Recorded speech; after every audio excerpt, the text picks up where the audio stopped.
சரியாக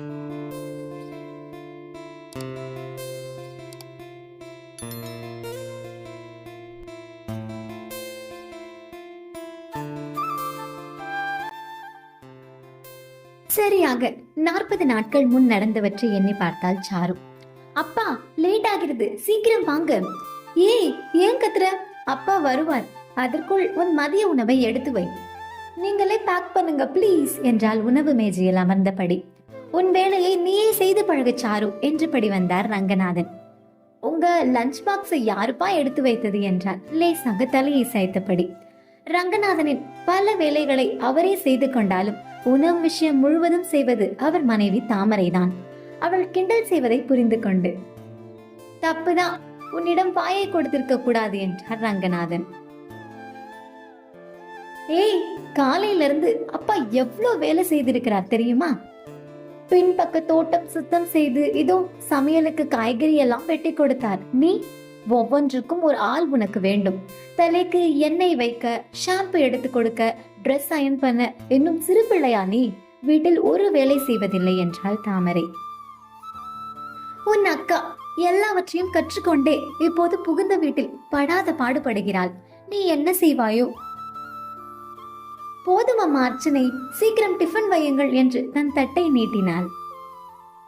மகளை முறைத்தபடி உணவு பரிமாறிவிட்டு மூவரும் காலை சிற்றுண்டியை முடித்தனர். முடிந்தவரை காலை உணவும் இரவு உணவும் சேர்த்து உண்ணும்படி பார்த்துக் கொள்வார்கள். சாரு தன் பையை எடுத்துக்கொண்டு கிளம்பவும் அவளுடன் தினமும் செல்லும் தோழி தேவியும் வர சரியாக இருந்தது. இருவரும் அலுவலகத்திற்கு ஒன்றாக சென்று வருவார்கள். இனி வரும் நாட்கள் வேறு விதமாக மாறப்போகிறது என்ற கவலை எதுவும் இன்றி உற்சாகமாக சென்றாள் சாரு. சாரு செல்வதை பார்த்து கொண்டிருந்த தாமரை தொலைபேசி ஒலி கேட்டு உள்ளே வந்தாள். அழைப்பில் இந்துவின் மாமனார் சுந்தரம். நான் சுந்தரம் பேசுறேன். எல்லாரும் நல்லா இருக்கீங்களா? எல்லாரும் நல்லா இருக்கும். நீங்க எப்படி இருக்கீங்க அண்ணா? வீட்டில் அண்ணி, மாப்பிள்ளை எல்லாரும் சுகமா? எல்லாரும் நல்லா இருக்காங்க. ரங்கன் வேலைக்கு கிளம்பிட்டாரா? இன்னும் இல்லை அண்ணா, இதோ தருகிறேன் என்று கணவரிடம் கொடுத்தாள். சுந்தரம் ரங்கநாதன் வீட்டிற்கு வருவதாகவும் காத்திருக்கும்படியும் கூறினார். சிறிது நேரத்தில் வந்தவர் தன் இளைய மகன் மனோகரனுக்கு சாருவை கேட்டு வந்திருந்தார். முதலில் இது எதிர்பாராத ரங்கநாதன் என்ன பேசுவது என்று வெகுவாக தயங்கினார். என்ன ரொம்ப யோசிக்கிறீங்க? ஏற்கனவே வேறு இடம் எதுவும் பேசி வைத்திருக்கிறீர்களா என்றார் சுந்தரம். அதெல்லாம் ஒன்றும் இல்லை. இப்படி திடீர்னு கேட்டதும் என்ன சொல்றதுன்னு தெரியல. மனோகர் பத்தி உங்களுக்கு தெரியும். நான் புதுசா சொல்ல ஒன்னும் இல்லை. இப்போ பம்பாயில வேலை, சீக்கிரம் பக்கத்துல ஒரு வேலையை பார்க்கறதா சொன்னான். இதை தவிர உங்களுக்கு வேறு கருத்துக்கள் இருந்தால் சொல்லுங்கள் என்றார் சுந்தரம். மனோகரனுக்கு பெண் பார்த்து கொண்டிருப்பது ரங்கநாதன் தம்பதிக்கு தெரிந்துதான் இருந்தது. இந்துமதி இது பற்றி சொல்லி இருந்தாள். ஆனால் அவர்கள் சாருவை கேட்கக்கூடும் என்று நினைத்திருக்கவில்லை. பொதுவான நண்பர்கள் மூலம் இந்துமதிக்கு சக்திவேலின் வரன் வந்தது.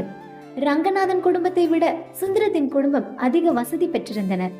முதலில் ரங்கநாதன் தயங்கினார். ஒரு தனியார் நிறுவனத்தின் வேலை செய்யும் அவரின் நடுத்தர வாழ்க்கை அவரை தயங்க வைத்தது.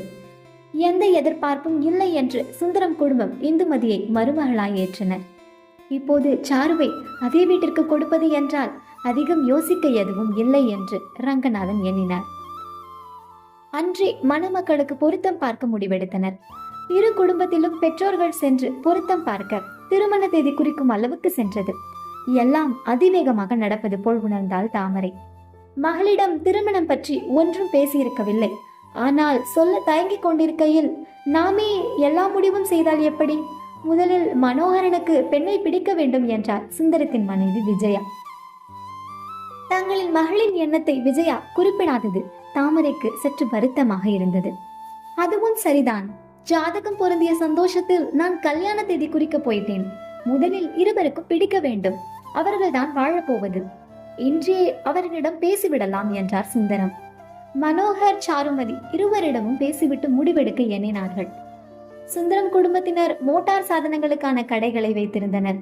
மற்றும் மின் விற்பனை, நிறுவல் மற்றும் பழுது பார்ப்பது என்று அந்த பகுதியில் பிரபலமான நிறுவனமாக திகழ்ந்தது. சுந்தரம் சக்திவேல் தொழிலை பார்த்து கொண்டனர். மனோகரனுக்கு இதில் ஈடுபாடு சற்றே குறைவு என்ற போதிலும் அவன் ஒரு தந்தைக்கு அவ்வப்போது உதவி செய்வான். பன்னாட்டு இயந்திரம் தயாரிக்கும் நிறுவனத்தில் வேலை செய்து வந்தான். இப்போது அவனுக்கு மும்பையில் வேலை. அவன் வேலை நேரத்தில் பெரும்பாலும் தொலைபேசி அழைப்புகளை ஏற்பதில்லை என்பதால் மாலையில் பேசலாம் என்று இரு வீட்டாரும் முடிவெடுத்து அவரவர் வீட்டிற்கு சென்றனர். வீட்டிற்கு வந்த ரங்கநாதனுக்கு ஏக மகிழ்ச்சி. மாலையில் சாரு வீட்டை அடைவதற்கு சற்று நேரத்திற்கு முன்தான் ரங்கநாதனும் தாமரையும் வீட்டை அடைந்தார்கள். என்னப்பா, ஆபீஸ்ல இருந்து இப்பதான் வந்தீங்களா? இன்னும் ட்ரெஸ் கூட மாற்றவில்லை.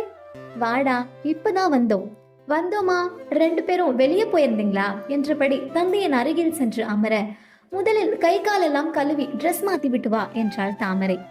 மகள் உள்ளே சென்றதும் எனக்கு கொஞ்சம் பயமா இருக்குங்க என்றாள் தாமரை. ஏன்? அவள் நிச்சயம் சரி என்றுதான் சொல்லுவாள். வேண்டாம் என்று சொல்ல என்ன காரணம் இருக்கு? என் பயம் அது இல்லை. இவள் அந்த வீட்டில் எப்படி சமாளிப்பாள் என்றுதான். நீ தேவையில்லாமல் யோசிக்கிறாய். சாரு எல்லாவற்றையும் சமாளிப்பாள். அது மட்டும் இல்லாமல் இந்து அவளுடன் இருக்கிறாளே, அவள் பார்த்துக் கொள்வாள். அது இன்னும் என் கவலையை அதிகப்படுத்துகிறது. இவளால் இந்துவிற்கு சங்கடம் நேராமல் இருக்க வேண்டும். தாமரையின் கவலைக்கு காரணம் இருந்தது. இந்து மிகவும் அமைதியானவள், அதிகம் பேச மாட்டாள், எல்லாவற்றிலும் பொறுப்பாக நடந்து கொள்வாள். இளையவள் அவளுக்கு நேர்மார், வாய் தொடுக்கு அதிகம். இன்னும் எல்லாவற்றிலும் ஒரு பொறுப்பின்மை, விளையாட்டுத்தனம் இருக்கும். இந்து திருமணமாகி 3 ஆண்டுகள் ஆகிவிட்டன. அதனால் இந்துவின் புகுந்த வீட்டின் எதிர்பார்ப்புகள் என்ன என்று தாமரை நன்கு அறிந்திருந்தாள்.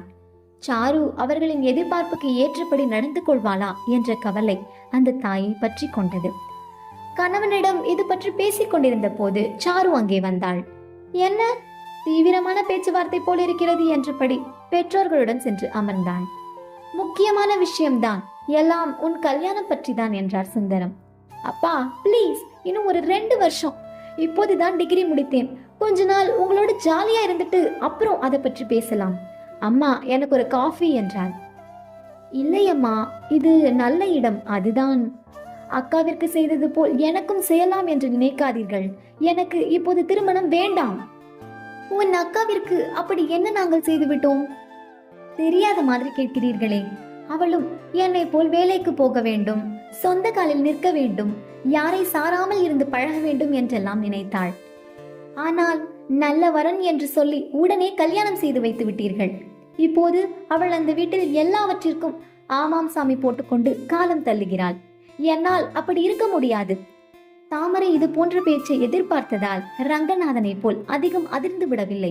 ஒருவேளை வரன் பற்றி சொன்னால் மகள் ஏற்கக்கூடும் என்று எண்ணி, மாப்பிள்ளை யார் என்று கேட்காமலே முடிவை சொல்லாதே, உன் மாமா சக்திவேலின் தம்பி மனோகர் தான் என்றார். சாரு அதிர்ந்துதான் போனாள்.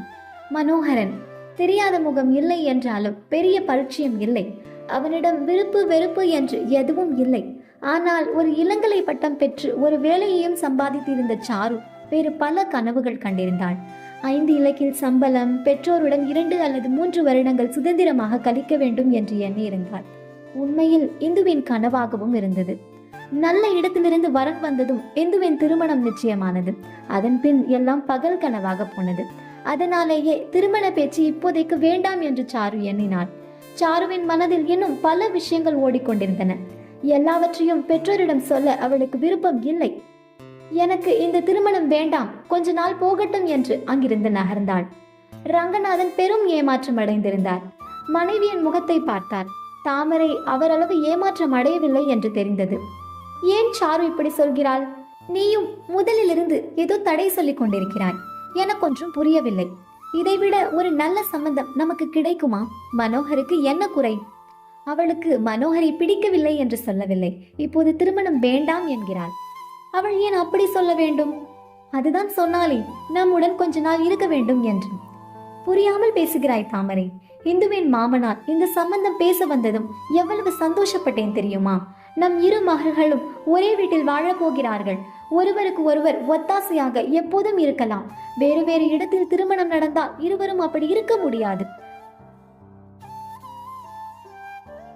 இது நாள் வரையில் இருவரையும் ஒரே போல் வளர்த்தோம், எந்த வேறுபாடும் இன்றி.